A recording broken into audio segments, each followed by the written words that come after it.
রান্নার প্রশংসা করে দেওর দিল প্রেমের প্রস্তাব। স্তব্ধ হয়ে গেলাম। আমি ডায়েটিং করছিলাম, প্রতিদিন রান্না করার পর স্বামী কখনো প্রশংসা করেনি। দেওর ছুটিতে আমাদের বাসায় থাকতে এল। একদিন আমার রান্না করা স্যালাড খেয়ে সে এতটাই খুশি হল যে আমার রান্নার ছবি তুলে ইনস্টাগ্রামে পোস্ট করে দিল। সেদিন রাতে বারান্দায় বসে কফি খাওয়ার সময় সে হঠাৎ বলল, বুদি, ভাইজা তোমার মূল্য বোঝে না। আমি বুঝি, আমি তোমাকে ভালোবাসি। আমার স্ত্রী হও, আমি প্রতিজ্ঞা করছি, তোমার প্রতিটি গুণের প্রশংসা করব। আমার মন দুলে উঠল। স্বামী কখনো আমার রান্নার প্রশংসা করেনি, আর দেওর এভাবে সবার সামনে আমার রান্নার ছবি পোস্ট করে দিল। কিন্তু এখন তার এই কথা শুনে আমি স্তব্ধ হয়ে গেলাম। তুমি কি বলছ? আমি চোখ বড় করে জিজ্ঞাসা করলাম। এসব কি রকম কথা? বুদি, আমি সত্যি বলছি। দেওর আমার দিকে ঘুরে বসল। আমি দেখি কিভাবে তুমি এত যত্ন করে সবার জন্য রান্না করো, কিন্তু কেউ তোমার প্রশংসা করে না। তোমার রান্নার স্বাদ, তোমার যত্ন, তোমার প্রতিটি গুণ আমাকে মুগ্ধ করে। আমি কফির কাপে চুমুক দিলাম, সময় নিলাম। তুমি আমার দেওর, আমার স্বামীর ভাই। এসব কথা বলা তোমার উচিত নয়। আমি জানি এটা অনুচিত মনে হচ্ছে। দেওর কফির কাপ নামিয়ে রাখল। কিন্তু আমার হৃদয় যা বলে আমি তাই বলছি। আমি তোমাকে ভাইয়ের স্ত্রী হিসেবে নয়, আমার স্ত্রী হিসেবে দেখতে চাই। আমার হাত কাঁপতে লাগল। বারান্দার নিস্তব্ধতায় দেওরের এই কথাগুলো যেন আরও জোরে বাজতে লাগল আমার কানে। তুমি পাগল হয়ে গেছ। আমি উঠে দাঁড়ালাম। এসব কথা আর কখনো বলবে না। তুমি আমার দেওর, আর তাই থাকবে। বুদি, আমার অনুভূতি পাগলামি নয়। দেওর আমার হাত ধরে টানল। আমি তোমাকে সত্যিই ভালোবাসি। আমি তোমাকে স্ত্রী হিসেবে চাই। আমি প্রতিজ্ঞা করছি, তোমার প্রতিটি গুণের প্রশংসা করব, যা ভাইজা কখনো করেনি। এই গল্পটি সম্পূর্ণ শুনলে আপনাদের পানি অটোমেটিক বের হয়ে যাবে। যত দ্রুত সম্ভব হাতের কাছে টিস্যু নিয়ে বসে পড়ো। বিছানার চাদর যেন নষ্ট না হয় সেটা সম্পূর্ণ খেয়াল রাখার অনুরোধ জানিয়ে গল্পটি এখন শুরু করব। তার আগে সর্বশেষ অনুরোধ, দয়া করে এমন পানি বের করার গল্প নিয়মিত শুনতে আমাদের চ্যানেলটি সকলেই সাবস্ক্রাইব করুন। ধন্যবাদ। হ্যালো বন্ধুরা, আমার নাম মালতী দেবনাথ। আমার বয়স 40 বছর। আমার স্বামীর নাম সুমন্ত দেবনাথ, বয়স 45 বছর। আমাদের 2 সন্তান, অভিজিৎ আর মৌসুমী। অভিজিৎ 19 বছর বয়সী, কলেজে পড়ে। মৌসুমী 12 বছর বয়সী, স্কুলে যায়। আমি আমার স্বামীর সাথে কলকাতার একটি পুরনো বাড়িতে থাকি। বাড়িটা আমার শ্বশুরের বাবার আমলের। আমাদের পরিবারে আমরা 4 জন এবং আমার ননদ স্নেহলতা, যে মাঝে মাঝে আমাদের সাথে থাকে। ননদ বিবাহিত, কিন্তু তার স্বামীর সাথে সম্পর্ক ভালো না, তাই সে প্রায়ই আমাদের বাড়িতে আসে। আমার ননদ দেখতে অত্যন্ত সুন্দরী, একজন কলেজ অধ্যাপিকা। আমার স্বামী সুমন্তর ছোট ভাই নিখিল, যে দিল্লিতে থাকে, মাঝে মাঝে ছুটিতে আমাদের বাড়িতে বেড়াতে আসে। গতকাল সকালে আমি ডায়েটিং শুরু করেছিলাম, কারণ আমার ডাক্তার হেলথ চেকআপে বলেছিল যে আমার ওজন কমাতে হবে। আমি প্রতিদিন খুব যত্ন করে সবার জন্য রান্না করি, কিন্তু স্বামী কখনো আমার রান্নার প্রশংসা করে না। সুমন্ত সবসময় ব্যস্ত থাকে তার অফিসের কাজে, আমাদের বাচ্চাদের প্রতি খুব বেশি মনোযোগ দেয় না। গত সপ্তাহে নিখিল ছুটিতে আমাদের বাড়িতে বেড়াতে এসেছে। সে দিল্লিতে একটি বড় কোম্পানিতে চাকরি করে এবং প্রায় 6 মাস বাদে আমাদের বাড়িতে এসেছে। নিখিল বয়সে সুমন্তর চেয়ে 4 বছরের ছোট, বয়স 41। নিখিল এখনও অবিবাহিত, আকর্ষণীয় চেহারার অধিকারী এবং স্বভাবে বেশ বন্ধুত্বপূর্ণ। নিখিল আসার পর থেকেই আমার ডায়েটিং নিয়ে উৎসাহী ছিল। সে আমাকে সাহায্য করত হেলদি রেসিপি খুঁজে বের করতে। গতকাল সকালে আমি একটি স্পেশাল স্যালাড বানিয়েছিলাম, অ্যাভোকাডো, কিনোয়া আর টাটকা শাকসবজি দিয়ে। আমি সবার জন্য বানালেও সুমন্ত তার পুরনো অভ্যাসমতো বাইরে থেকে চিকেন রোল খেয়ে এসেছিল, আমার স্যালাড খায়নি। অভিজিৎ আর মৌসুমী খুব একটা পছন্দ করেনি, ননদ তো স্যালাড দেখে নাক সিটকেই চলে গেল। কিন্তু নিখিল আমার স্যালাড এতটাই পছন্দ করেছিল যে সে তার ফোনে ছবি তুলে ইনস্টাগ্রামে পোস্ট করে দিল। ক্যাপশনে লিখেছিল, বুদির অসাধারণ হেলদি স্যালাড, স্বাদে অতুলনীয়। আমি কতদিন পর কারও প্রশংসা পেলাম। আমার ভীষণ ভালো লাগল। সেদিন রাতে সবাই ঘুমিয়ে পড়ার পর আমি একা বারান্দায় বসে কফি খাচ্ছিলাম। হঠাৎ পেছন থেকে নিখিল এসে বলল, কফি খাচ্ছ? আমিও একটু খাবো। আমি তাকে কফি দিলাম। আমরা দুজনেই বারান্দায় বসে কফি খাচ্ছিলাম, মাঝে মাঝে এটা সেটা নিয়ে কথা বলছিলাম। হঠাৎ করে নিখিল আমাকে বলল, বুদি, ভাইজা তোমার মূল্য বোঝে না। আমি বুঝি, আমি তোমাকে ভালোবাসি। আমার স্ত্রী হও, আমি প্রতিজ্ঞা করছি, তোমার প্রতিটি গুণের প্রশংসা করব। আমার মন দুলে উঠল। স্বামী কখনো আমার রান্নার প্রশংসা করেনি, আর দেওর এভাবে সবার সামনে আমার রান্নার ছবি পোস্ট করে দিল। কিন্তু এখন তার এই কথা শুনে আমি স্তব্ধ হয়ে গেলাম। তুমি কি বলছো? আমি চোখ বড় করে জিজ্ঞাসা করলাম। এসব কি রকম কথা? বুদি, আমি সত্যি বলছি। নিখিল আমার দিকে ঘুরে বসল। আমি দেখি কিভাবে তুমি এত যত্ন করে সবার জন্য রান্না করো, কিন্তু কেউ তোমার প্রশংসা করে না। তোমার রান্নার স্বাদ, তোমার যত্ন, তোমার প্রতিটি গুণ আমাকে মুগ্ধ করে। কি? আমি কফির কাপে চুমুক দিলাম, সময় নিলাম। তুমি আমার দেওর, আমার স্বামীর ভাই। এসব কথা বলা তোমার উচিত নয়। আমি জানি এটা অনুচিত মনে হচ্ছে। নিখিল কফির কাপ নামিয়ে রাখল। কিন্তু আমার হৃদয় যা বলে আমি তাই বলছি। আমি তোমাকে ভাইয়ের স্ত্রী হিসেবে নয়, আমার স্ত্রী হিসেবে দেখতে চাই। আমার হাত কাঁপতে লাগল। বারান্দার নিস্তব্ধতায় দেওরের এই কথাগুলো যেন আরও জোরে বাজতে লাগল আমার কানে। তুমি পাগল হয়ে গেছ। আমি উঠে দাঁড়ালাম। এসব কথা আর কখনো বলবে না। তুমি আমার দেওর, আর তাই থাকবে। বুদি, আমার অনুভূতি পাগলামি নয়। নিখিল আমার হাত ধরে টানল। আমি তোমাকে সত্যিই ভালোবাসি। আমি তোমাকে স্ত্রী হিসেবে চাই। আমি প্রতিজ্ঞা করছি, তোমার প্রতিটি গুণের প্রশংসা করব, যা ভাইজা কখনো করেনি। আমি বিস্মিত হয়ে গেলাম। আমার হাত ছাড়িয়ে নিয়ে ঘরের দিকে যাওয়ার সময় দেখি যে সিঁড়ির বাঁকে দাঁড়িয়ে ননদ আমাদের কথা শুনছে। তার চোখে একটা অদ্ভুত চাহনি। পরদিন সকালে আমি যখন ঘুম থেকে উঠলাম, তখন নিখিল আমার ঘরের সামনে দাঁড়িয়ে আছে। আমি দরজা খুলতেই সে আমাকে একটা ছোট্ট পুরনো ডায়েরি দিল। এটা কি? আমি জিজ্ঞাসা করলাম। গতকাল রাতে আমি তোমাকে যা বলেছিলাম সেজন্য আমি দুঃখিত, নিখিল ফিসফিস করে বলল। কিন্তু আমি এটা তোমাকে দিতে চাই। এটা পড়ো, খুব জরুরি। আমি ডায়েরিটা নিলাম। এটা খুব পুরনো মনে হচ্ছিল। নিখিল আমাকে বলল, এটা আমার বাবার ডায়েরি, যেটা আমি সিন্দুকের পেছনে লুকানো অবস্থায় পেয়েছিলাম। এটা পড়ে আমি হতবাক হয়ে গেছি। বুদি, তোমার জীবন বিপদে। আমি অবাক হয়ে তার দিকে তাকালাম। কি বলছো তুমি? যেমন গতকাল আমি তোমাকে প্রেমের প্রস্তাব দিয়েছিলাম, সেটা প্রেমের প্রস্তাব ছিল না। নিখিল আবার ফিসফিস করল। আমি তোমাকে সতর্ক করার চেষ্টা করছিলাম, কিন্তু ভয় পেলাম যে কেউ শুনতে পাবে। সতর্ক করার চেষ্টা? কিসের বিপদ? আমি বিস্মিত হয়ে জিজ্ঞেস করলাম। বাড়িতে সবার সামনে কথা বলা নিরাপদ নয়। ননদ সবসময় আশেপাশে ঘোরাফেরা করে, আর ভাইয়া। নিখিল থেমে গেল। ডায়েরিটা পড়ো।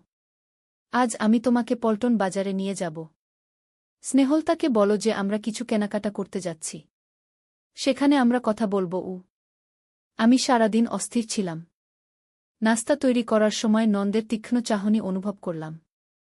সুমন্ত যেন সকাল থেকেই আমার প্রতিটি নড়াচড়া লক্ষ্য করছে। দুপুরের পর নিখিল যখন আমাকে বাজারে যাওয়ার কথা বলল, তখন ননদ আমাদের দিকে এমনভাবে তাকালো যেন সে সব জানে। যাই হোক, আমরা বাজারে গেলাম। কিন্তু বাজারে পৌঁছনোর পর নিখিল আমাকে একটা ক্যাফেতে নিয়ে গেল। সেখানে বসে সে আমাকে বলল, তুমি ডায়েরিটা পড়েছ? হ্যাঁ, কিন্তু আমি বুঝতে পারছি না। এটা তো তোমার বাবার ডায়েরি, তার লেখা রহস্যময় কিছু কথা। কি বোঝাতে চাচ্ছ? নিখিল গম্ভীর গলায় বলল, বুদি, তোমার কাছে কি কখনো মনে হয়েছে যে আমাদের পরিবারে কিছু একটা অস্বাভাবিক আছে? আমি চিন্তিত হয়ে বললাম, হ্যাঁ, মাঝে মাঝে। কিন্তু আমি ভেবেছি যে সব পরিবারেই কিছু না কিছু অস্বাভাবিক থাকে। তুমি কি জানো আমার বাবা মা কিভাবে মারা গিয়েছিলেন? নিখিল জিজ্ঞাসা করল। হ্যাঁ, সুমন্ত আমাকে বলেছে, একটা সড়ক দুর্ঘটনায়। নিখিল মাথা নাড়ল। না, সেটা মিথ্যা। আমার বাবার ডায়েরি থেকে জানতে পারলাম যে তারা খুন হয়েছিলেন। আমি চমকে উঠলাম। কি?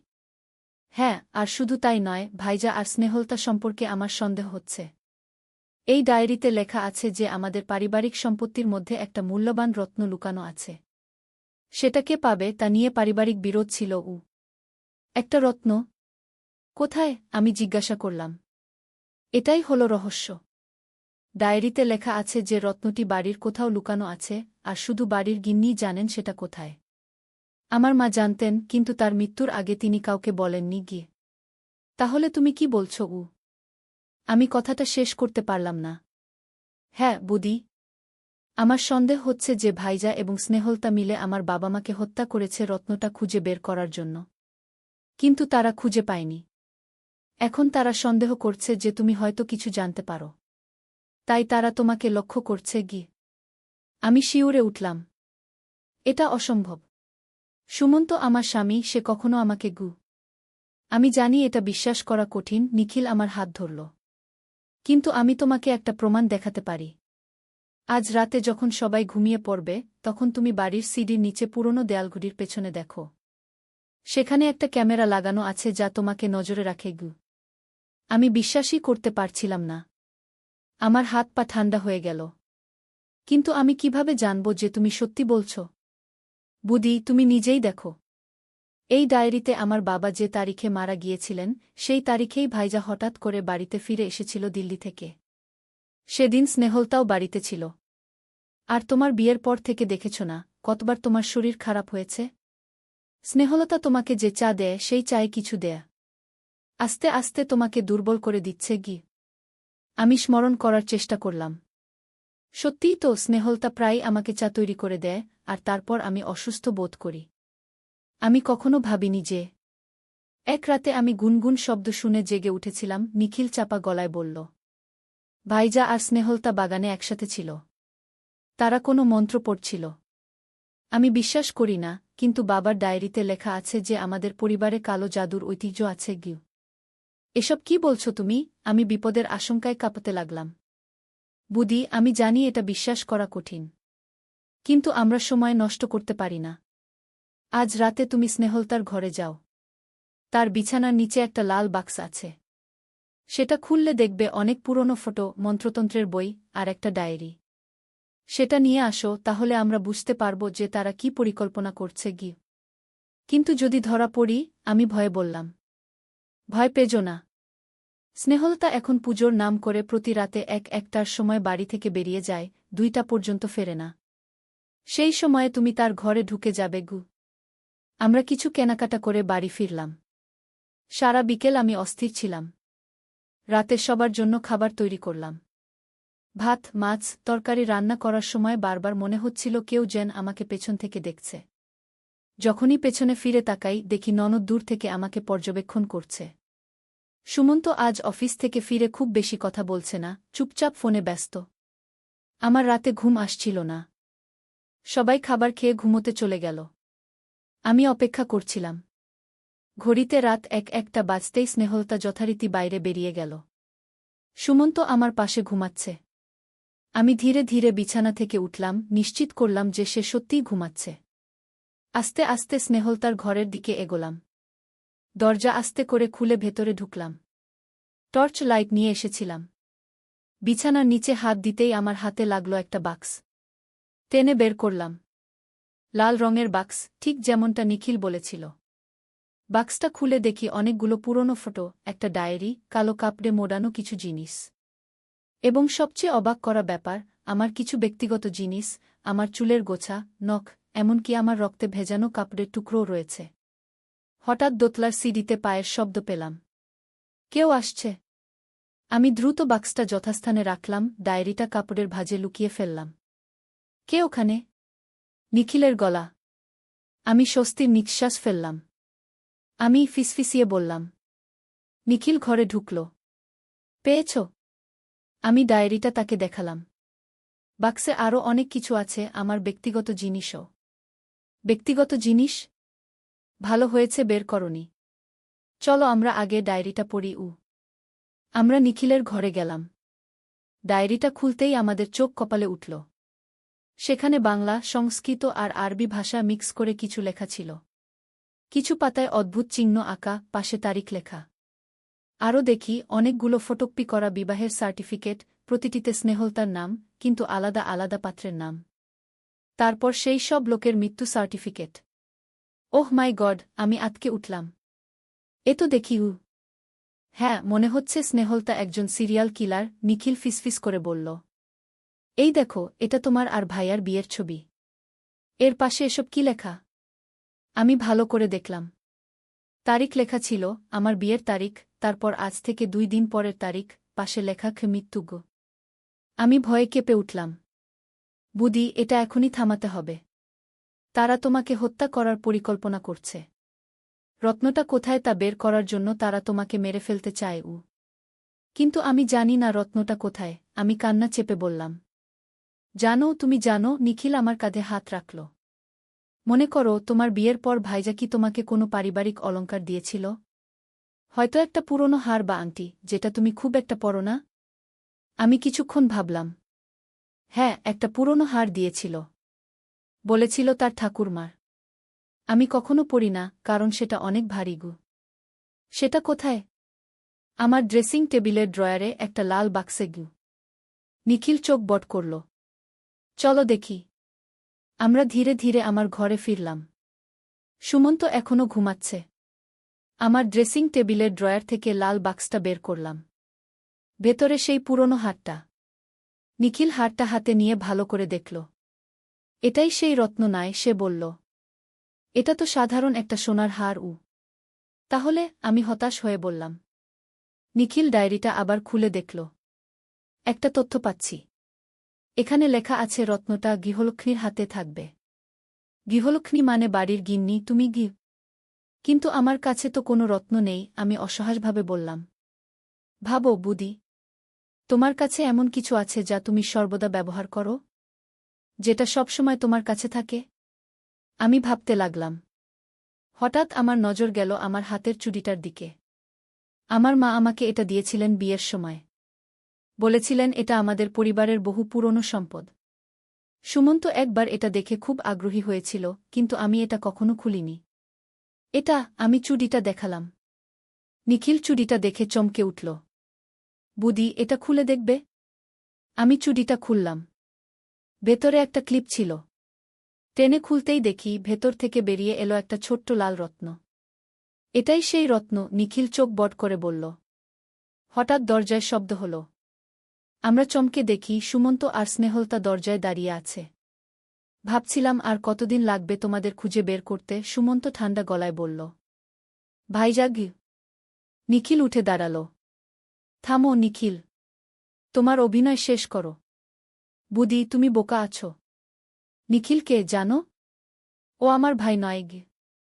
আমি তাকিয়ে রইলাম। কিছু বুঝতে পারছিলাম না। ওকে দেখো ভালো করে, স্নেহলতা শয়তানি হাসি দিয়ে বলল। দেখো ওর চোখ কিভাবে জ্বলছে। নিখিলের নিজের বাবা মা নেই, তোমার শ্বশুর শাশুড়ি ওকে দত্তক নিয়েছিলেন। ও আসলে একজন কালো জাদুকর। আমি অবাক হয়ে নিখিলের দিকে তাকালাম। তার চোখ সত্যিই ভয়ঙ্করভাবে জ্বলছিল। এই রত্নটা 1000 বছরের পুরনো, এতে অসীম শক্তি আছে, সুমন্ত বলল। নিখিল এটা চায় তার শক্তি বাড়াতে। আর আমরা চাই এটা ধ্বংস করতে। এই রত্নের কারণে আমাদের পরিবারে কত অশান্তি হয়েছে গি। কিন্তু আমার মা গু। আমি কাপা গলায় বললাম। হ্যাঁ, তোমার মা জানতেন এই রত্নের কথা। তিনি এটা তোমাকে দিয়েছিলেন কারণ তিনি চাইতেন তুমি এটা নিরাপদে রাখো। কিন্তু তোমাকে সত্যিটা বলেননি গি। আর এখন সময় এসেছে এই রত্ন ধ্বংস করার, স্নেহলতা বলল। আর নিখিলকে রোখার গু। নিখিল হাসতে লাগল। এবার তার হাসিটা অন্যরকম শোনাচ্ছিল, যেন একটা পিশাচের হাসি। তোমরা আমাকে রোকতে পারবে না, সে গর্জে উঠল। আমি অনেক বছর ধরে অপেক্ষা করছি। অনেক বছর ধরে এই পরিবারে ঢুকে আছি, অপেক্ষা করছি কখন এই রত্ন আবার ফিরে আসবে গি। হঠাৎ ঘরের আলো নিভে গেল। চারদিক অন্ধকার হয়ে গেল। আমি শুধু নিখিলের জ্বলন্ত চোখ দেখতে পারছিলাম। সে আমার দিকে হাত বাড়াল, যেন রত্নটা কেড়ে নিতে চায়। তখনই অদ্ভুত ব্যাপার ঘটল। আমার হাতের চুড়িটা থেকে লাল আলো বের হতে লাগল। সেই আলো ক্রমশ সারা ঘরে ছড়িয়ে পড়ল। আমি দেখলাম নিখিলের শরীর কুঁকড়ে যাচ্ছে, যেন সে যন্ত্রণায় কাতরাচ্ছে। না, আমাকে এটা দাও, নিখিল চিৎকার করে উঠল। এটা তুমি পাবে না, আমি জোরে বললাম। কিন্তু এই কথাগুলো আমার মুখ থেকে বেরোচ্ছিল না, যেন কেউ আমাকে দিয়ে বলাচ্ছে। হঠাৎ একটা তীব্র আলোর ঝলক দেখলাম। নিখিল চিৎকার করতে করতে মাটিতে পড়ে গেল। আলো আবার ফিরে এলো। সুমন্ত আমার কাছে এসে আমাকে জড়িয়ে ধরল। মালতী, তুমি ঠিক আছো? আমি ধীরে ধীরে মাথা নাড়লাম। কি হল? স্নেহলতা নিখিলের দিকে এগিয়ে গেল। সে গেছে। তার আত্মা ধ্বংস হয়েছে গি। আমি সব বুঝতে পারছিলাম না। তোমরা আমাকে সব বলো, আমি কিছুই বুঝতে পারছি না গি। সুমন্ত আমাকে সোফায় বসাল। মালতী, আমি তোমাকে সব খুলে বলি। আমাদের পরিবারে একটা অভিশাপ আছে। আমাদের পূর্বপুরুষ একটা কালো জাদুর তন্ত্র থেকে এই রত্ন চুরি করেছিলেন। এই রত্নে অসীম শক্তি আছে। কিন্তু এটার কারণে আমাদের পরিবারে অভিশাপ এসেছে। কিছুদিন পর পর একটা পিশাচ আমাদের পরিবারে ঢোকে এই রত্ন নেওয়ার জন্য নিখিল সেই পিশাচ? আমি জিজ্ঞাসা করলাম। হ্যাঁ। আমরা সন্দেহ করেছিলাম কিন্তু নিশ্চিত ছিলাম না। আমার বাবা-মাকে সে হত্যা করেছিল। তারপর চাইছিল তোমাকেও হত্যা করতে কিন্তু সে আমাকে সতর্ক করেছিল, ডায়েরিটা দিয়েছিল সেটা তার চাল ছিল, স্নেহলতা বলল। সে চাইছিল তোমার বিশ্বাস অর্জন করতে, যাতে তুমি তাকে রত্নটা দেখাও আমি অবাক হয়ে বললাম, তাহলে তুমি সিরিয়াল কিলার নও? সেই ডায়েরিতে সব ফটো? স্নেহলতা হাসল। না। আমি একজন গবেষক। আমি অতীতের সব ঘটনা লিপিবদ্ধ করছিলাম, যেখানে এই পিশাচ আমাদের পরিবারে ঢুকেছিল। প্রতিবার একই ঘটনা।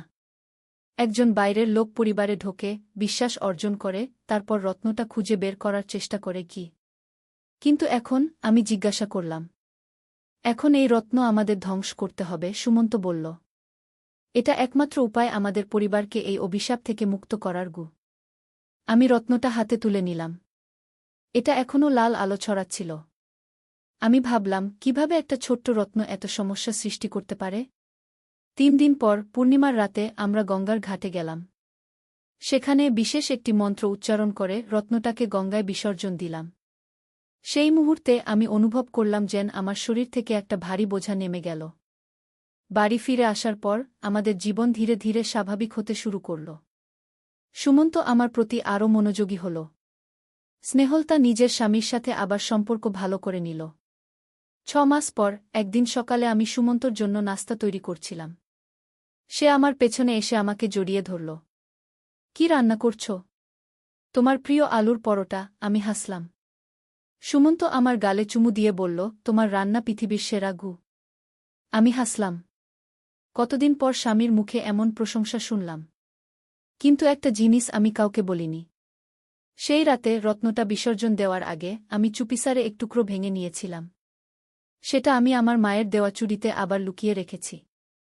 কেন? আমি নিজেও জানি না। কিন্তু মাঝে মাঝে রাতে আমি অনুভব করি সেই রত্নের টুকরো লাল আলো ছড়াচ্ছে, আমাকে কিছু বলতে চাইছে। তবে এটা আরেক গল্প, বন্ধুরা। সেটা পরের দিন শোনাব। আজ এখানেই শেষ করি। যদি তোমাদের এই গল্পটি ভালো লেগে থাকে, তাহলে অবশ্যই আমাদের চ্যানেল সাবস্ক্রাইব করো এবং কমেন্টে জানাও তোমাদের মতামত। আর হ্যাঁ, ভুলো না, ভালো ঘুমের জন্য সবসময় ঘরের সব আলো নিভিয়ে রাখা উচিত। কারণ অন্ধকারে তোমার দিকে তাকানো চোখ দেখা যায় না। নদীর ধারে এক গ্রাম। প্রথম অধ্যায়, শুরুর কথা। পদ্মা নদীর ধারে ছোট্ট একটা গ্রাম, নামটা হল কুসুমপুর। এই গ্রামে বাস করত একটা ছেলে, তার নাম রাকিব। রাকিবের বয়স মাত্র 22 বছর। লেখাপড়ায় ভালো ছিল সে, কিন্তু টাকার অভাবে ঢাকা বিশ্ববিদ্যালয়ে ভর্তি পরীক্ষা দিতে পারেনি। এখন গ্রামের স্কুলে পড়ায়। মাসে বেতন পায় 10,000 টাকা। রাকিবের বাবা মারা গেছেন 3 বছর আগে। মা আছেন, ছোট্ট একটা বোন আছে, নাম মিথিলা। মিথিলার বয়স 15, এইচএসসি পরীক্ষা দেবে আগামী বছর। রাকিবের স্বপ্ন ছিল মিথিলাকে ডাক্তার বানাবে। কিন্তু স্বপ্ন আর বাস্তবের মধ্যে অনেক দূরত্ব। শীতের সকাল। কুয়াশায় ঢাকা গ্রাম। রাকিব স্কুলে যাওয়ার জন্য তৈরি হচ্ছে। মা খাবার দিয়েছে একটা টিফিন বক্সে, ভাত আর ডিম ভাজি। রাকিব সাইকেল নিয়ে বেরিয়ে পড়ল। স্কুল 5 কিলোমিটার দূরে। পথে যেতে যেতে রাকিব ভাবছিল তার জীবনের কথা। এই গ্রামে আর কতদিন থাকবে? ঢাকায় গিয়ে কিছু করা যায় কি না? কিন্তু মা আর মিথিলাকে রেখে কিভাবে যাবে? মনটা খারাপ হয়ে গেল। স্কুলে পৌঁছে দেখল হেড স্যার দাঁড়িয়ে আছেন। হেড স্যার মানিক স্যার, বয়স 50-এর কাছাকাছি। ভালো মানুষ। রাকিবকে অনেক স্নেহ করেন।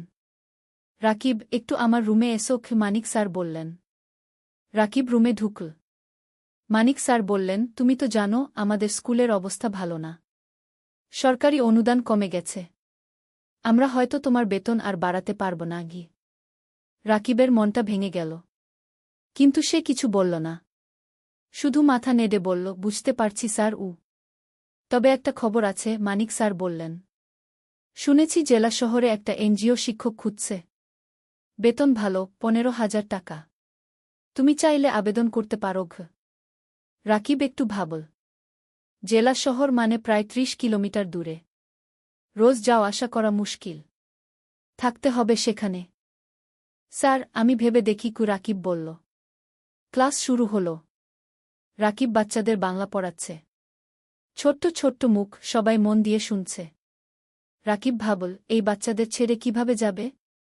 স্কুল ছুটির পর রাকিব বাড়ি ফিরল। মা রান্না করছে। মিথিলা পড়াশোনা করছে। রাকিব মাকে বলল এনজিওর কথা।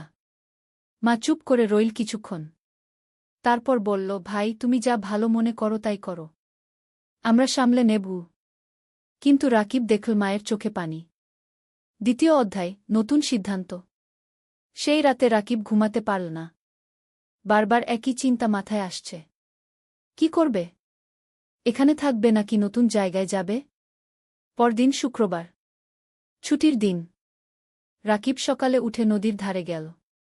পদ্মা নদী। শীতকালে পানি কমে যায়, বালুর চর জেগে ওঠে। রাকিব একটা চরের উপর বসল। দূরে মাছ ধরা নৌকা দেখা যাচ্ছে। রাকিব ছোটবেলার কথা ভাবল। বাবা জীবিত ছিলেন তখন। বাবাও মাছ ধরতেন। একদিন নৌকা উল্টে গিয়ে বাবা ডুবে মারা যান। সেদিন থেকে রাকিবের জীবন বদলে গেল। লেখাপড়া ছেড়ে দিতে হল। মাকে সাহায্য করতে হল। হঠাৎ কেউ পেছন থেকে ডাকল, রাকিব ভাই। রাকিব ফিরে তাকাল। দেখল তার বন্ধু সাজিদ দাঁড়িয়ে আছে। সাজিদ ঢাকায় থাকে, প্রাইভেট কোম্পানিতে চাকরি করে। গ্রামে এসেছে ঈদের ছুটিতে। সাজিদ, কবে এলি? রাকিব খুশি হল। গতকাল এলাম। তোর খোঁজেই এসেছিলাম। সাজিদ পাশে বসল। দুই বন্ধু অনেকক্ষণ গল্প করল। সাজিদ বলল তার চাকরির কথা, ঢাকার জীবনযাপনের কথা। রাকিব শুনল চুপচাপ। তারপর সাজিদ জিজ্ঞেস করল, তুই এই গ্রামে আর কতদিন পড়ে থাকবি? ঢাকায় চলে আয় না। আমি তোকে চাকরি খুঁজে দেবগু। রাকিব মাথা নাড়ল। মা আর মিথিলাকে রেখে কিভাবে যাব? ওদেরকে নিয়ে আয়। ঢাকায় ভাড়া বাসায় থাকবি, সাজিদ বলল। তোকে তো জানি। ঢাকায় এক রুম ভাড়া নিতে কত টাকা লাগে? আমার সামর্থ্য আছে। রাকিব তিক্ত হাসল। সাজিদ কিছু বলল না। সে জানে রাকিবের সমস্যা। দুপুরে রাকিব বাড়ি ফিরল। মা খাবার দিয়েছে। ভাত, ডাল আর একটা মাছ। রাকিব খেতে খেতে ভাবছিল, জীবনটা কেন এত কঠিন? খাওয়ার পর মিথিলা এল। ভাইয়া, আমার পরীক্ষার ফি দিতে হবে। 5,000 টাকা গু। রাকিবের মাথায় হাত। এই মাসে বেতন পাবে 10,000 টাকা। তার মধ্যে বাড়ি ভাড়া 3,000, মায়ের ওষুধ 2,000, খরচপাতি 3,000। পরীক্ষার ফি দেবে কোথা থেকে? চিন্তা করিস না, ব্যবস্থা হবে কি, রাকিব বলল। কিন্তু ব্যবস্থা হবে কিভাবে? রাকিব জানে না। সেই রাতে রাকিব মনস্থির করল। সে জেলা শহরে এনজিওর চাকরির জন্য আবেদন করবে। 15,000 টাকা হলে অনেক কিছু করা যাবে। তৃতীয় অধ্যায়, নতুন পথ। সোমবার সকালে রাকিব জেলা শহরে গেল। এনজিওর অফিস খুঁজে পেল। একটা 3তলা বিল্ডিং। ভেতরে ঢুকে নাম লিখল রিসেপশনে। কিছুক্ষণ পর ডাক পড়ল। একটা রুমে ঢুকল রাকিব। দেখল একজন ভদ্রমহিলা বসে আছেন। বয়স 40-এর কাছাকাছি। হাসি মুখ। বসুন। আপনার নাম? মহিলা জিজ্ঞেস করলেন। রাকিব। রাকিব হোসেন। আপনার সার্টিফিকেট? রাকিব ব্যাগ থেকে সার্টিফিকেট বের করে দিল। মহিলা দেখলেন। আপনি গ্রামে পড়ান? মহিলা জিজ্ঞেস করলেন। জি মাম। 3 বছর ধরে। ভালো। আমরা গ্রামের স্কুলে কাজ করি। আপনার অভিজ্ঞতা কাজে লাগবে গু। মহিলা আরও কিছু প্রশ্ন করলেন। রাকিব উত্তর দিল।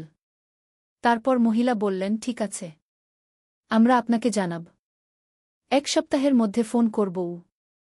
রাকিব বের হয়ে এল। মনটা একটু হালকা লাগল। হয়তো চাকরি হবে। কিন্তু সমস্যা হলো অন্য জায়গা।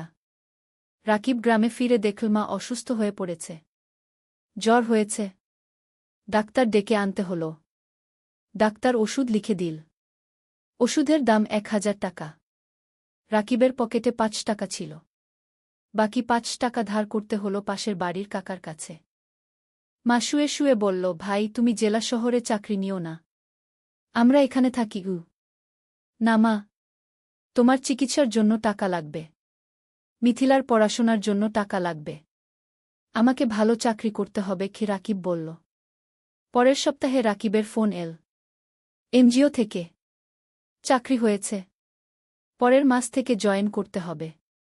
রাকিব খুশি হল, কিন্তু সাথে সাথে চিন্তাও হল। জেলা শহরে থাকবে কোথায়? বাসা ভাড়া নিতে হবে। সেই টাকা কোথায়? রাকিব মানিক স্যারের কাছে গেল। সব বলল। মানিক স্যার শুনলেন। তারপর বললেন, তুমি চিন্তা করো না। আমার জেলা শহরে একটা ছোট্ট ফ্ল্যাট আছে, খালি পড়ে আছে। তুমি সেখানে থাকতে পারো। প্রথম 3 মাস ভাড়া লাগবে না আগে। রাকিবের চোখে পানি এল। স্যার, আপনি তুমি ভালো ছেলে। তোমার উন্নতি হোক, এটাই চাই। মানিক স্যার হাসলেন। রাকিব স্যারের পা ছুঁয়ে সালাম করল। চতুর্থ অধ্যায়, জেলা শহরে নতুন জীবন। পরের মাসের প্রথম দিনে রাকিব জেলা শহরে চলে এল। মা আর মিথিলা গ্রামে রইল। রাকিব ঠিক করল সপ্তাহে একদিন গ্রামে যাবে। মানিক স্যারের ফ্ল্যাট ছোট্ট কিন্তু পরিষ্কার। একটা রুম, একটা রান্নাঘর, একটা বাথরুম। রাকিব নিজের জিনিসপত্র গুছিয়ে রাখল। পরদিন এনজিও অফিসে গেল। কাজ শুরু হল। রাকিবকে দায়িত্ব দেওয়া হল 5টা গ্রামের স্কুল দেখাশোনা করার। সপ্তাহে 3 দিন স্কুলে যেতে হবে, বাকি দিন অফিসে। প্রথম দিন রাকিব একটা গ্রামে গেল। স্কুলটা খুবই খারাপ অবস্থায়। ছাদ দিয়ে পানি পড়ে। বেঞ্চ ভাঙা। শিক্ষক মাত্র 2 জন। ছাত্রছাত্রী প্রায় 150। রাকিব শিক্ষকদের সাথে কথা বলল। তারা বলল অনেক সমস্যার কথা। বেতন কম। সরকারি সাহায্য নেই। অনেক বাচ্চা স্কুল ছেড়ে দিয়েছে। রাকিব বুঝল এখানে অনেক কাজ করার আছে। সে মনস্থির করে ভালোভাবে কাজ করবে। সন্ধ্যায় রাকিব ফ্ল্যাটে ফিরল। একা একা রান্না করল। ভাত আর ডিম ভাজি। খেয়ে শুয়ে পড়ল। মায়ের কথা মনে পড়ল। মিথিলার কথা মনে পড়ল। রাকিব মাকে ফোন করল। মা, কেমন আছো? ভালো আছি। তুমি খেয়েছ? মা জিজ্ঞেস করল। হ্যাঁ মা। তুমি ওষুধ খেয়েছ তো? খেয়েছি। মিথিলা পড়াশোনা করছে। তুমি চিন্তা করো না আগে। ফোন রেখে রাকিব ঘুমিয়ে পড়ল। দিন যাচ্ছে। রাকিব কাজে মন দিচ্ছে। সে দেখছে স্কুলগুলোর অবস্থা ধীরে ধীরে ভালো হচ্ছে। এনজিও থেকে সাহায্য আসছে। নতুন বেঞ্চ এসেছে। ছাদ মেরামত হয়েছে। শিক্ষকদের ট্রেনিং দেওয়া হচ্ছে। রাকিব খুশি। তার মনে হচ্ছে সে কিছু ভালো কাজ করছে। 3 মাস পর রাকিব প্রথম বেতন পেল। 15,000 টাকা। রাকিব সাথে সাথে 10,000 টাকা মাকে পাঠিয়ে দিল। বাকি 5,000 টাকা দিয়ে নিজের খরচ চালাবে। মা ফোন করে কাঁদল। ভাই, তুমি এত টাকা পাঠালে তোমার কি হবে? মা, তুমি চিন্তা করো না। আমার হয়ে যাবে। তুমি ভালো থাকো গো। রাকিবের মনে হল জীবনে প্রথমবার সে কিছু করতে পারছে। পঞ্চম অধ্যায়, নতুন বন্ধুত্ব। এনজিও অফিসে রাকিবের সহকর্মী অনেক। তার মধ্যে একজন মেয়ে আছে, নাম তানিয়া। তানিয়া ঢাকা থেকে এসেছে। লেখাপড়া করেছে ঢাকা বিশ্ববিদ্যালয়ে। খুব মেধাবী। কিন্তু গ্রামের মানুষের জন্য কাজ করতে চায়। তাই এনজিওতে জয়েন করেছে। তানিয়া আর রাকিব প্রায় একসাথে মাঠে কাজ করে। স্কুলে যায়। শিক্ষকদের সাথে কথা বলে। বাচ্চাদের পড়ায়। ধীরে ধীরে তানিয়া আর রাকিবের মধ্যে বন্ধুত্ব হল। তানিয়া রাকিবকে অনেক কিছু শেখায়। কিভাবে প্রজেক্ট প্ল্যান করতে হয়, কিভাবে রিপোর্ট লিখতে হয়, কিভাবে মানুষের সাথে কথা বলতে হয়। রাকিব তানিয়াকে শেখায় গ্রামের জীবন সম্পর্কে, গ্রামের মানুষের সমস্যা সম্পর্কে, কিভাবে তাদের সাহায্য করা যায়। একদিন তানিয়া রাকিবকে জিজ্ঞেস করল, তুমি কি বিয়ে করেছ? রাকিব হেসে বলল, না। বিয়ের কথা ভাবার সময় নেই। এখন পরিবারের দায়িত্ব আছে। তোমার পরিবার কেমন? তানিয়া জিজ্ঞেস করল। রাকিব তার মা আর মিথিলার কথা বলল। বাবার মৃত্যুর কথা বলল। কিভাবে সে সংসার চালাচ্ছে সেই কথা বলল। তানিয়া শুনল চুপচাপ। তারপর বলল, তুমি খুব সাহসী। রাকিব কিছু বলল না। শুধু হাসল। সময় যাচ্ছে। রাকিবের কাজ ভালো হচ্ছে। এনজিও থেকে তাকে প্রশংসা করা হচ্ছে। বেতনও বাড়ল। এখন 17,000 টাকা পায়। রাকিব সপ্তাহে একদিন গ্রামে যায়। মাকে দেখে আসে। মিথিলার পড়াশোনা দেখে দেয়। মিথিলা এখন কলেজে পড়ছে। সে ডাক্তার হতে চায়। একদিন মা রাকিবকে বলল, ভাই, তোর বিয়ের কথা ভাবা উচিত কি? রাকিব হাসল। মা, এখনো সময় আছে। আগে মিথিলাকে প্রতিষ্ঠিত করি কি। কিন্তু তোর বয়স হয়ে যাচ্ছে। আমি চিন্তায় থাকি কি, মা বলল। তুমি চিন্তা করো না মা। সব ঠিক হবে। ষষ্ঠ অধ্যায়, প্রেম আর স্বপ্ন। 1 বছর পার হয়ে গেল। রাকিব এখন এনজিওতে প্রজেক্ট কোঅর্ডিনেটর। বেতন 20,000 টাকা। সে এখন একটা ভাড়া বাসায় থাকে। মাসে ভাড়া 5,000 টাকা।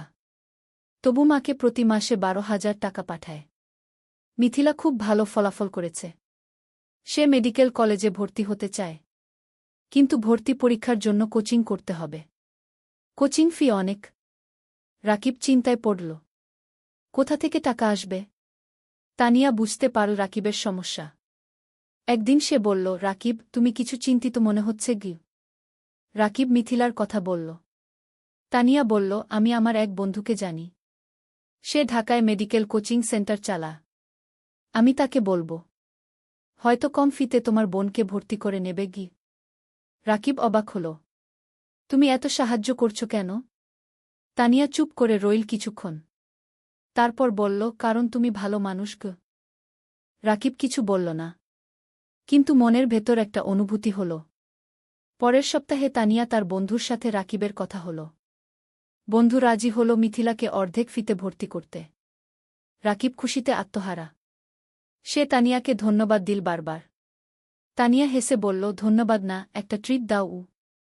রাকিব তানিয়াকে নিয়ে গেল একটা রেস্টুরেন্টে। দুজন একসাথে খাবার খেল। অনেক গল্প করল। হাসল। খাওয়ার পর বাইরে বের হয়ে তানিয়া বলল, রাকিব, আমি তোমাকে একটা কথা বলতে চাই। বলো।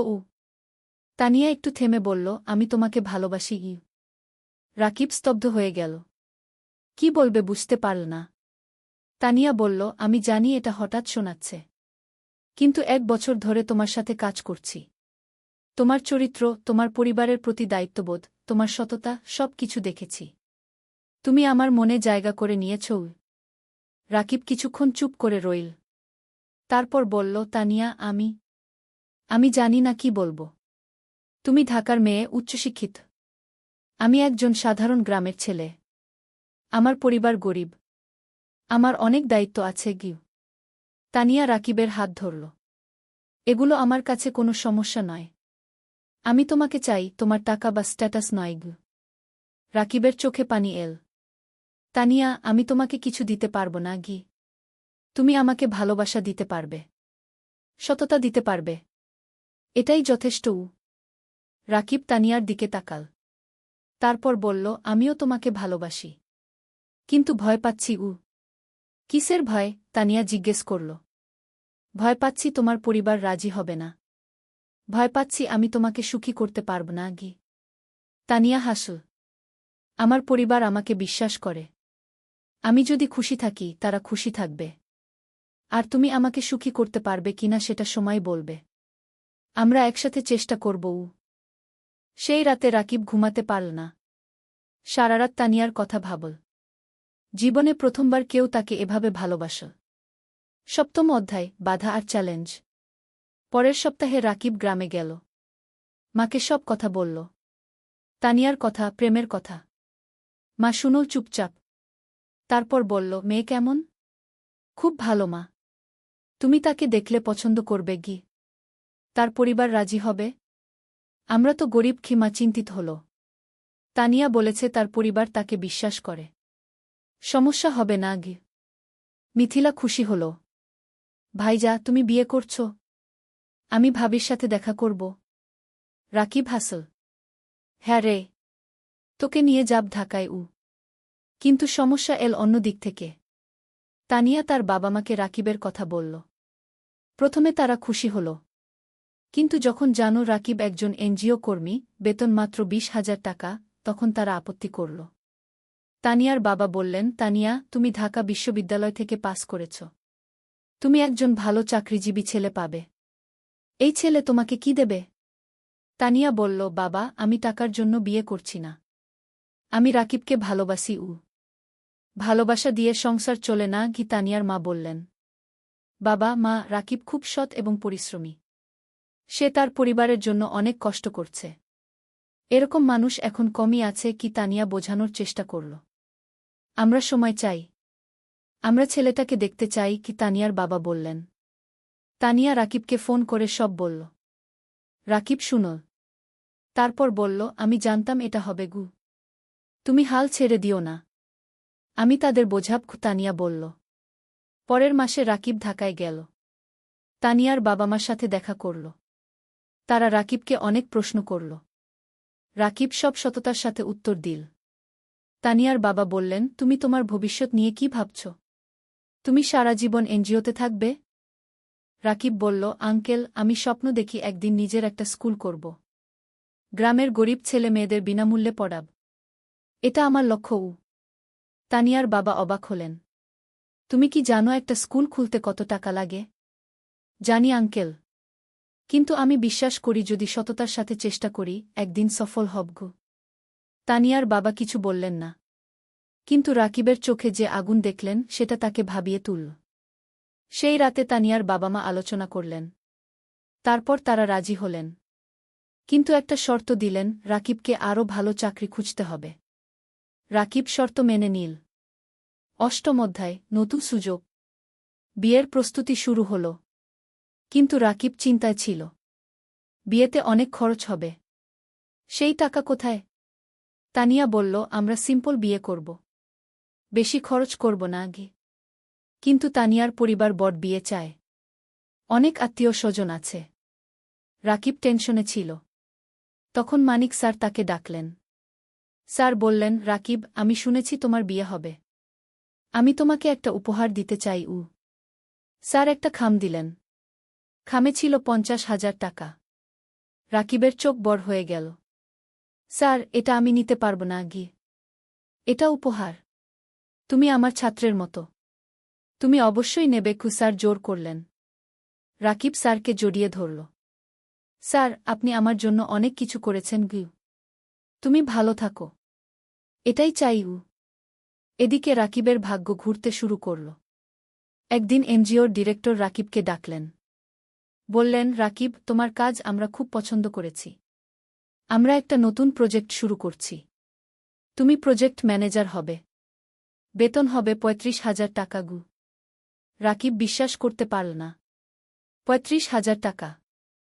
এত টাকা কখনো কল্পনাও করেনি। স্যার, সত্যি? রাকিব জিজ্ঞেস করল। হ্যাঁ। তুমি যোগ্য। তুমি পারবে কি? ডিরেক্টর বললেন। রাকিব সাথে সাথে তানিয়াকে ফোন করল। তানিয়া খুশিতে চিৎকার করল। সেই সন্ধ্যায় রাকিব মাকে ফোন করল। সব বলল। মা কাঁদতে লাগল। খুশির কান্না। ভাই, আল্লাহ তোমার ভালো করেছে। তুমি অনেক কষ্ট করেছ কি? মা বলল। মা, এখন আমরা ভালো থাকব। মিথিলার পড়াশোনা ভালো হবে। তুমি সুস্থ থাকবে গু। বিয়ের দিন এল। সিম্পল কিন্তু সুন্দর বিয়ে। গ্রাম থেকে মা আর মিথিলা এসেছে। রাকিবের বন্ধুরা এসেছে। এনজিও অফিসের সবাই এসেছে। তানিয়া দেখতে খুব সুন্দর লাগছিল লাল শাড়িতে। রাকিব পাঞ্জাবি পরেছে। বিয়ে হল। সবাই দোয়া করল। আশীর্বাদ করল। রাকিব আর তানিয়া নতুন জীবন শুরু করল। নবম অধ্যায়, স্বপ্ন পূরণের পথে। বিয়ের পর রাকিব আর তানিয়া জেলা শহরে একটা বড় ফ্ল্যাট ভাড়া নিল। 2 বেডরুমের। তারা ঠিক করল মা আর মিথিলাকে নিয়ে আসবে। মা প্রথমে রাজি হল না। বলল, তোমরা নতুন বিয়ে করেছ। আমরা গেলে তোমাদের সমস্যা হবে গি। তানিয়া নিজে গ্রামে গেল। মাকে বলল, মা, আপনি আমার মা। আপনি না থাকলে আমার সংসার অসম্পূর্ণ। মা তানিয়াকে জড়িয়ে ধরল। মা, তুমি খুব ভালো। মা আর মিথিলা জেলা শহরে চলে এল। এখন তারা সবাই একসাথে থাকে। মিথিলা ঢাকায় কোচিং করছে। সে খুব মন দিয়ে পড়ছে। তার লক্ষ্য মেডিকেল কলেজে চান্স পাওয়া। রাকিব নতুন প্রজেক্টে কাজ শুরু করেছে। প্রজেক্টটা খুব বড়। 15টা গ্রামে কাজ করতে হবে। স্কুল, স্বাস্থ্যকেন্দ্র, নারী উন্নয়ন, সব ধরনের কাজ। রাকিব খুব ব্যস্ত হয়ে গেল। সকাল থেকে রাত পর্যন্ত কাজ। কিন্তু সে খুশি। কারণ সে মানুষের উপকার করছে। তানিয়াও কাজ করছে। সেও একটা প্রজেক্টে আছে। তাদের দুজনের মিলে এখন বেতন ৫৫,০০০ টাকা। এত টাকা রাকিব কখনো কল্পনা করেনি। এখন তারা স্বাচ্ছন্দ্যে আছে। মায়ের ভালো চিকিৎসা হচ্ছে। মিথিলার পড়াশোনা ভালো হচ্ছে। রাকিব কিছু টাকা সেভিংসও করছে। একদিন রাকিব তানিয়াকে বলল, তুমি জানো, আমার স্বপ্ন ছিল একটা স্কুল করা গিয়ে। হ্যাঁ, মনে আছে। তুমি এখনও সেই স্বপ্ন দেখো? তানিয়া জিজ্ঞেস করল। হ্যাঁ। আমি ভাবছি আমরা যদি কিছু টাকা সেভ করি, তাহলে হয়তো একদিন একটা ছোট্ট স্কুল খুলতে পারব।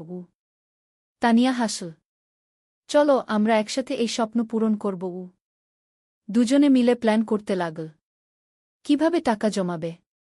কোথায় স্কুল খুলবে? কিভাবে চালাবে? ১ বছর পর মিথিলা মেডিকেল ভর্তি পরীক্ষা দিল। রেজাল্ট আসল। সে চান্স পেয়েছে সরকারি মেডিকেল কলেজে। পুরো পরিবার খুশিতে আত্মহারা। মা কাঁদল। রাকিব মিথিলাকে জড়িয়ে ধরল। তানিয়া মিষ্টি বিতরণ করল। ভাইয়া, এটা তোমার জন্য। তুমি আমার জন্য সব ত্যাগ করেছ। মিথিলা কাঁদতে কাঁদতে বলল। না রে, এটা তোর নিজের যোগ্যতা। তুই মন দিয়ে পড়েছিস। রাকিব বলল। সেই রাতে রাকিব ছাদে দাঁড়িয়ে আকাশের দিকে তাকাল। তার মনে পড়ল বাবার কথা। বাবা বেঁচে থাকলে কত খুশি হতেন। তানিয়া এসে পাশে দাঁড়াল। কি ভাবছ? বাবার কথা ভাবছি। সেই গরিব দিনগুলোর কথা ভাবছি। আজ আমরা এত দূর এসেছি। হ্যাঁ। আর এটা শুধু শুরু। আমাদের আরও অনেক পথ যেতে হবে। তানিয়া বলল। ১০ম অধ্যায়, চূড়ান্ত স্বপ্ন। ৩ বছর পার হয়ে গেল। রাকিব এখন এনজিওর সিনিয়র প্রজেক্ট ম্যানেজার। বেতন ৫০,০০০ টাকা। Tania project coordinator. বেতন ৪০,০০০ টাকা। মিথিলা এখন মেডিকেল কলেজের ৩য় বর্ষে।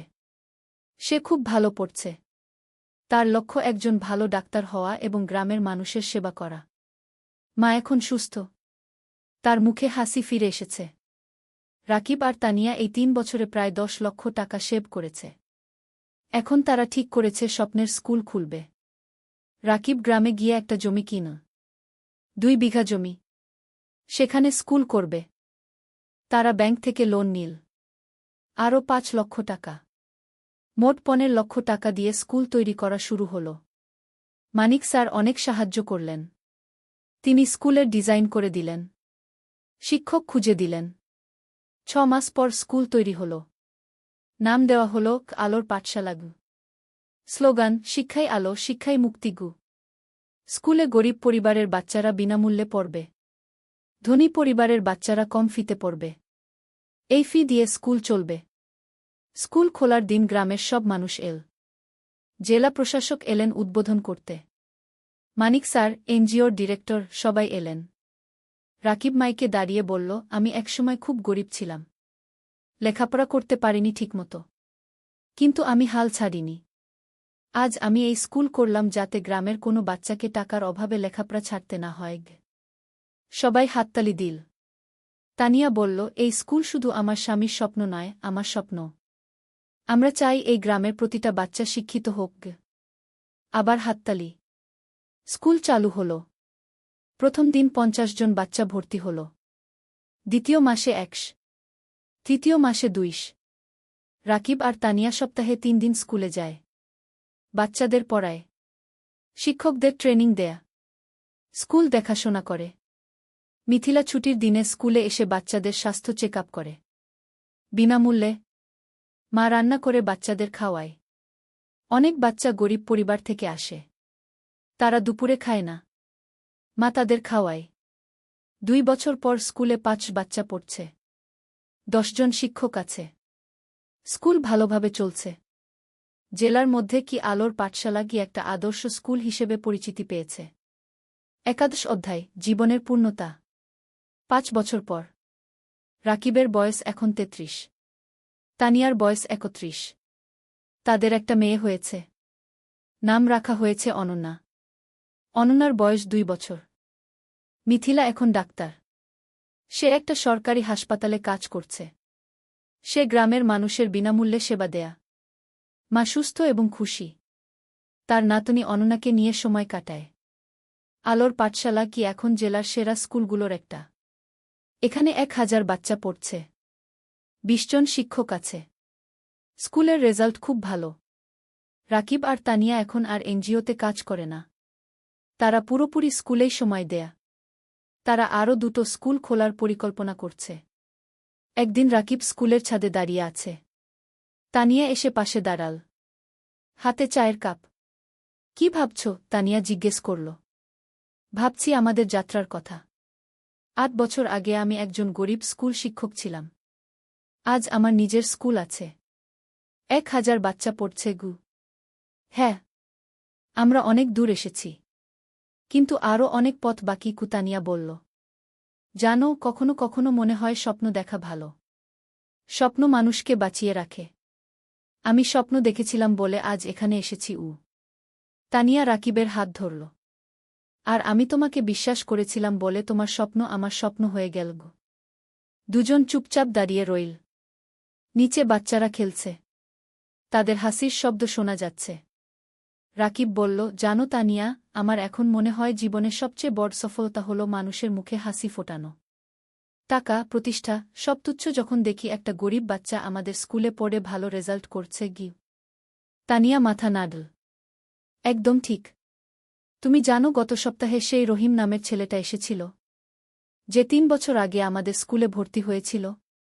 হ্যাঁ, মনে আছে। তার বাবা রিকশা চালায়। সে ক্লাসে ফার্স্ট হয়েছে। তার বাবা এসে আমার পা ছুঁয়ে কাঁদছিল। বলছিল, আপনারা না থাকলে আমার ছেলে লেখাপড়া শিখতে পারত না। রাকিবের চোখ ভিজে গেল। এই মুহূর্তগুলোর জন্যই আমরা কাজ করি গিয়ে। হঠাৎ অননা দৌড়ে এল।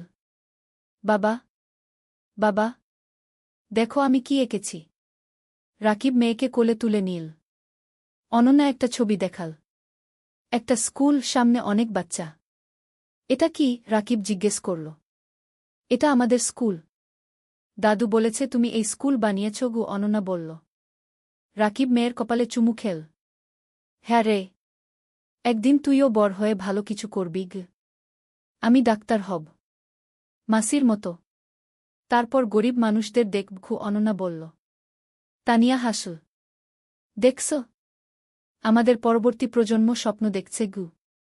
দ্বাদশ অধ্যায়, নতুন চ্যালেঞ্জ। কিন্তু জীবন কখনো সোজা পথে চলে না। একদিন রাকিব খবর পেল স্কুলের জমি নিয়ে সমস্যা হয়েছে। একজন স্থানীয় রাজনীতিবিদ দাবি করছে জমিটা তার। রাকিব চিন্তায় পড়ে গেল।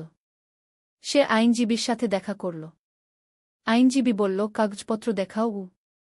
রাকিব সব কাগজ দেখাল। আইনজীবী দেখে বলল, তোমার কাগজ ঠিক আছে, কিন্তু ওই লোক ক্ষমতাবান। সে ঝামেলা করবে গু। তাহলে কি করব? রাকিব জিজ্ঞেস করল। কোর্টে কেস করতে হবে। সময় লাগবে, টাকাও লাগবে গু।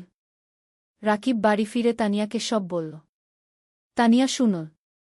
তারপর বলল, আমরা লড়ব। আমরা সত্যের পক্ষে আছি। কেস শুরু হল।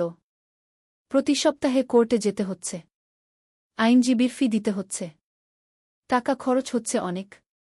কিন্তু রাকিব হাল ছাড়ল না। সে জানে সে ন্যায়ের পক্ষে। এই সময় গ্রামের মানুষ রাকিবের পাশে দাঁড়াল। তারা একটা কমিটি করল। সবাই মিলে টাকা তুল রাকিবকে সাহায্য করার জন্য। একদিন গ্রামের চেয়ারম্যান রাকিবের কাছে এসে বলল, রাকিব, তুমি আমাদের গ্রামের গর্ব। তুমি আমাদের বাচ্চাদের শিক্ষিত করছ। আমরা তোমাকে একা ছাড়ব না। রাকিব কান্নায় ভেঙে পড়ল। আপনারা আমার পরিবার। মানিক স্যারও সাহায্য করলেন। তিনি জেলা প্রশাসকের সাথে কথা বলল। প্রশাসক বিষয়টা দেখলেন। 6 মাস পর কোর্ট রায় দিল রাকিবের পক্ষে। জমি রাকিবেরই। সেই দিন স্কুলে উৎসব হল। সবাই খুশি। বাচ্চারা নাচল, গাইল। রাকিব মাইকে বলল, আজ আমরা জিতেছি। কিন্তু এটা শুধু আমার জয় নয়, এটা আমাদের সবার জয়। সত্যের জয়। ত্রয়োদশ অধ্যায়, সম্প্রসারণ। কেস জেতার পর রাকিবের আত্মবিশ্বাস বেড়ে গেল। সে ঠিক করল আরও একটা স্কুল খুলবে, পাশের জেলায়। তানিয়া রাজি হল। তারা আবার সেভিংস শুরু করল। এই সময় একটা বড় সুখবর এল। একটা আন্তর্জাতিক এনজিও তাদের স্কুলের কথা শুনেছে। তারা সাহায্য করতে চায়। এনজিওর একজন প্রতিনিধি এল আলোর পাঠশালাগু দেখতে। সে সব দেখল। শিক্ষকদের সাথে কথা বলল। বাচ্চাদের সাথে কথা বলল। তারপর সে রাকিবকে বলল, আমরা আপনার কাজে মুগ্ধ। আমরা আপনাকে 10 লক্ষ টাকা গ্রান্ট দিতে চাই নতুন স্কুলের জন্য গু। রাকিব বিশ্বাস করতে পারল না। 10 লক্ষ টাকা? সত্যি? রাকিব জিজ্ঞেস করল। হ্যাঁ। আপনি একটা প্রস্তাব লিখে পাঠান। আমরা অনুমোদন করব। রাকিব আর তানিয়া রাত দিন পরিশ্রম করে প্রস্তাব লিখল। পাঠিয়ে দিল। 1 মাস পর অনুমোদন এল। 10 লক্ষ টাকা। রাকিব পাশের জেলায় জমি কিন। নতুন স্কুল তৈরি শুরু হল। এবার আরও বড় স্কুল। আরও ভালো সুবিধা। মিথিলা বলল, ভাইজা, নতুন স্কুলে একটা হেলথ ক্লিনিক বানাও। আমি সপ্তাহে একদিন এসে বাচ্চাদের দেখবগু। চমৎকার আইডিয়া, রাকিব বলল। নতুন স্কুলে একটা হেলথ ক্লিনিকও তৈরি হল। মিথিলা আর তার 2 জন সহকর্মী ডাক্তার সেখানে বিনামূল্যে সেবা দেয়া। নতুন স্কুলের নাম দেওয়া হল আলোর পাঠশালা, দুগ। এখানেও গরিব বাচ্চারা বিনামূল্যে পড়ে। 1 বছরে দ্বিতীয় স্কুলেও 5 বাচ্চা ভর্তি হল। রাকিবের স্বপ্ন আরও বড় হল। সে ভাবল, জেলার প্রতিটা গ্রামে একটা করে স্কুল করবে। 14 অধ্যায়, পুরস্কার। 3 বছর পর। রাকিব এখন 40 বছরের।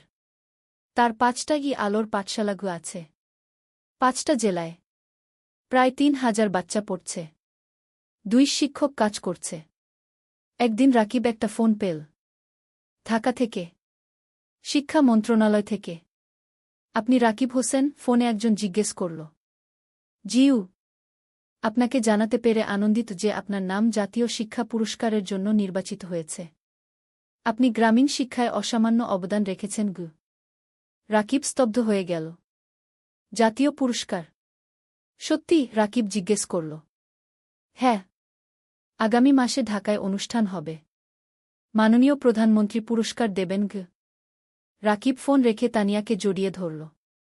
তান, আমরা জাতীয় পুরস্কার পেয়েছি। তানিয়া কাঁদতে লাগল।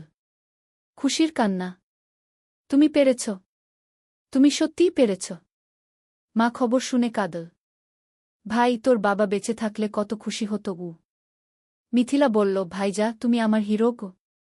অনন্যা, এখন 7 বছর, বলল, বাবা, তুমি সবচেয়ে ভালো বাবা। পুরস্কারের দিন। ঢাকা। বঙ্গভবন। রাকিব স্যুট পরেছে। তানিয়া শাড়ি পরেছে। মা, মিথিলা, অনন্যা সবাই গেছে। মানিক স্যারও গেছে। তিনি রাকিবকে বললেন, আমি গর্বিত তোমার শিক্ষক ছিলাম গো। অনুষ্ঠানে অনেক মানুষ। রাকিবের নাম ডাকা হল। সে মঞ্চে উঠল। প্রধানমন্ত্রী তাকে পুরস্কার দিলেন।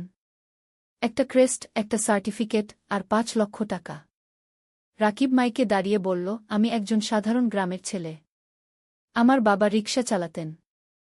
আমি গরিব পরিবার থেকে এসেছি। কিন্তু আমি স্বপ্ন দেখতে ছাড়িনি। আজ আমি এখানে দাঁড়িয়ে বলতে পারি, যে কেউ পারে যদি সে চেষ্টা করে গি। পুরো হল হাততালিতে মুখরিত হল। এই পুরস্কার শুধু আমার নয়। এটা আমার স্ত্রী তানিয়ার, আমার মায়ের, আমার বোন মিথিলার, আমার গুরু মানিক স্যারের, আর আমার সেই সব বাচ্চাদের যারা আলোর পাঠশালায় পড়ছে গু। আবার হাততালি। অনুষ্ঠান শেষ হল। সবাই বাড়ি ফিরল। সেই রাতে রাকিব ব্যালকনিতে দাঁড়িয়ে আকাশের দিকে তাকাল। তার মনে পড়ল সেই দিনের কথা যখন সে পদ্মা নদীর ধারে বসে ভাবছিল জীবন দিয়ে কি করবে। আজ সেই জীবন কত বদলে গেছে। তানিয়া এসে পাশে দাঁড়াল। কি ভাবছ? ভাবছি আমরা কত দূর এসেছি। আর ভাবছি আমাদের এখনো কত কাজ বাকি। হ্যাঁ, আমাদের স্বপ্ন এখনো শেষ হয়নি, তানিয়া বলল। 50 অধ্যায়, উত্তরাধিকার। আরও 5 বছর কেটে গেল। রাকিবের বয়স এখন 45। তার 10টা আলোর পাঠশালাগু আছে। 10টা জেলায়। 6000 বাচ্চা পড়ছে। 4 শিক্ষক কাজ করছে। মিথিলা এখন একজন সফল ডাক্তার। সে নিজের একটা হাসপাতাল খুলেছে। গরিব মানুষদের বিনামূল্যে চিকিৎসা দেয়া। অনন্যা এখন 12 বছর। সে আলোর পাঠশালাতেই পড়ছে। সে খুব মেধাবী। তার স্বপ্ন শিক্ষক হওয়া। বাবার মতো। মা এখন অনেক বয়স্ক। কিন্তু সুস্থ। সে নাতিনাতনীদের নিয়ে সময় কাটায়। হ্যাঁ, রাকিবের এখন 2 সন্তান। অনন্যার পরে একটা ছেলে হয়েছে। নাম অনির্বাণ। বয়স 5 বছর। রাকিব এখন একটা বড় শিক্ষা প্রতিষ্ঠানের প্রতিষ্ঠাতা। তার কাজের স্বীকৃতি সারা দেশে।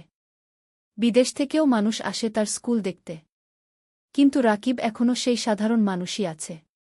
সে নিজে স্কুলে যায়। বাচ্চাদের পড়ায়। তাদের সাথে খেলে। একদিন একজন সাংবাদিক রাকিবকে ইন্টারভিউ করতে এল। সে জিজ্ঞেস করল, আপনার সাফল্যের রহস্য কি? রাকিব হেসে বলল, রহস্য বলে কিছু নেই। শুধু 3টা জিনিস, স্বপ্ন, পরিশ্রম আর সততা। আপনার ভবিষ্যৎ পরিকল্পনা? আরও 20টা স্কুল খুলব। প্রতিটা জেলায়। যাতে কোনো বাচ্চা শিক্ষা থেকে বঞ্চিত না হয়। আপনি কি রাজনীতিতে আসবেন? অনেকে বলছে আপনি দেশের জন্য অনেক করতে পারবেন। রাকিব মাথা নাড়ল। না। আমি শিক্ষক থাকতে চাই। রাজনীতি আমার জায়গা নয়। সাংবাদিক আরও অনেক প্রশ্ন করল। রাকিব উত্তর দিল। সেই রাতে টিভিতে ইন্টারভিউ দেখানো হল। পুরো দেশ দেখল। অনেক মানুষ অনুপ্রাণিত হল রাকিবের গল্পে। পরের দিন রাকিবের ফোন বাজতে লাগল। অনেক মানুষ সাহায্য করতে চায়। ডোনেশন দিতে চায়। স্বেচ্ছাসেবক হতে চায়। রাকিব তানিয়াকে বলল, দেখছ? মানুষ ভালো কাজে এগিয়ে আসতে চায়। শুধু সুযোগ দরকার। তানিয়া বলল, হ্যাঁ। আর তুমি সেই সুযোগ তৈরি করেছ। শেষ অধ্যায়, জীবনের অর্থ। আরও 10 বছর পরের ঘটনা। রাকিবের বয়স এখন 55। চুলে পাক ধরেছে। কিন্তু চোখে এখনও সেই আগুন। তার এখন 25টা আলোর পাঠশালাগু আছে। 15,000 বাচ্চা পড়ছে। 1000-এর বেশি শিক্ষক কাজ করছে। মা আর বেঁচে নেই। 3 বছর আগে মারা গেছেন। শান্তিতে। তার শেষ ইচ্ছা ছিল রাকিব যেন তার কাজ চালিয়ে যায়। রাকিব সেই ওয়াদা রেখেছে। মিথিলা এখন একজন প্রতিষ্ঠিত ডাক্তার। তার হাসপাতাল জেলার সেরা হাসপাতাল। সে বিয়ে করেছে একজন ইঞ্জিনিয়রকে। তাদের 2 সন্তান। অনন্যা এখন 22 বছর। সে শিক্ষক হয়েছে। আলোর পাঠশালাতেই পড়ায়। সে বাবার উত্তরসূরি। অনির্বাণ এখন 15 বছর। সে মেডিকেলে পড়তে চায়। মাসির মতো ডাক্তার হতে চায়। রাকিব এখন অনেক কম সময় অফিসে থাকে। বেশিরভাগ সময় বাচ্চাদের সাথে থাকে। গল্প বলে। গান শেখায়। জীবনের পাঠ দেয়। একদিন একটা বাচ্চা রাকিবকে জিজ্ঞেস করল, স্যার, আপনি এত কিছু করলেন কেন? আপনি তো ব্যবসা করে ধনী হতে পারতেন। রাকিব হাসল। বাবা, টাকা দিয়ে সব কিছু কেনা যায় না। আমি যখন দেখি তুমি ভালো রেজাল্ট করেছ, তখন যে আনন্দ পাই সেটা কোনো টাকায় কেনা যায় না। তাহলে জীবনের অর্থ কি স্যার? বাচ্চাটা জিজ্ঞেস করল। রাকিব একটু ভাবল। তারপর বলল, জীবনের অর্থ হল অন্যের জীবনে আলো জ্বালানো। যদি তুমি একজন মানুষকেও সাহায্য করতে পারো, তাহলে তোমার জীবন সার্থক। বাচ্চাটা মাথা নাড়ল। আমিও আপনার মতো হতে চাই স্যার। রাকিব বাচ্চাটার মাথায় হাত বুলিয়ে দিল। তুমি আমার চেয়ে আরও ভালো হবে। সেই সন্ধ্যায় রাকিব আর তানিয়া তাদের বাড়ির ছাদে বসে আছে। সূর্য অস্ত যাচ্ছে। আকাশ লালকুমলা রঙে রাঙানো। তানিয়া বলল, তুমি জানো, যখন প্রথম তোমাকে দেখেছিলাম তখন জানতাম না তুমি এত দূর যাবে। রাকিব হাসল। আমিও জানতাম না। কিন্তু তোমাকে পেয়েছিলাম বলে সম্ভব হয়েছে। না। তুমি পেরেছ তোমার ইচ্ছাশক্তি আর কঠোর পরিশ্রমের কারণে। আমি শুধু সাথে ছিলাম। তুমি শুধু সাথে ছিলে না। তুমি আমার শক্তি ছিলে। আমার অনুপ্রেরণা ছিলে। দুজন চুপচাপ বসে রইল। নিচে কি আলোর পাঠশালা দেখা যাচ্ছে। বাচ্চারা খেলছে। রাকিব বলল, জানো তানিয়া, আমি এখন শান্তিতে আছি। আমার মনে হয় আমি আমার জীবন দিয়ে কিছু অর্থবহ করতে পেরেছি। তুমি পেরেছ। তুমি হাজারো জীবন বদলে দিয়েছ। তানিয়া বলল। হঠাৎ অনন্যা এল। বাবা, মা, খাবার তৈরি। রাকিব উঠে দাঁড়াল। চলো। 3 জন একসাথে নিচে নামল। পরিবার একসাথে বসে খাবার খেল। হাসল। গল্প করল। রাতে শোয়ার আগে রাকিব জানালার পাশে দাঁড়িয়ে বাইরে তাকাল। দূরে তারা জ্বলছে।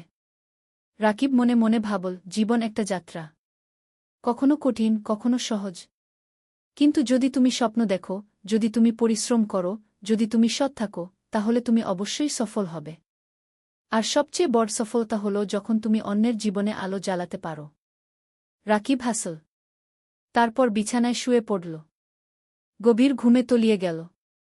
শান্তির ঘুম, পরিতৃপ্তির ঘুম। কারণ সে জানে তার জীবন সার্থক হয়েছে। তার স্বপ্ন পূরণ হয়েছে। আর এটাই জীবনের সবচেয়ে বড় পাওয়া।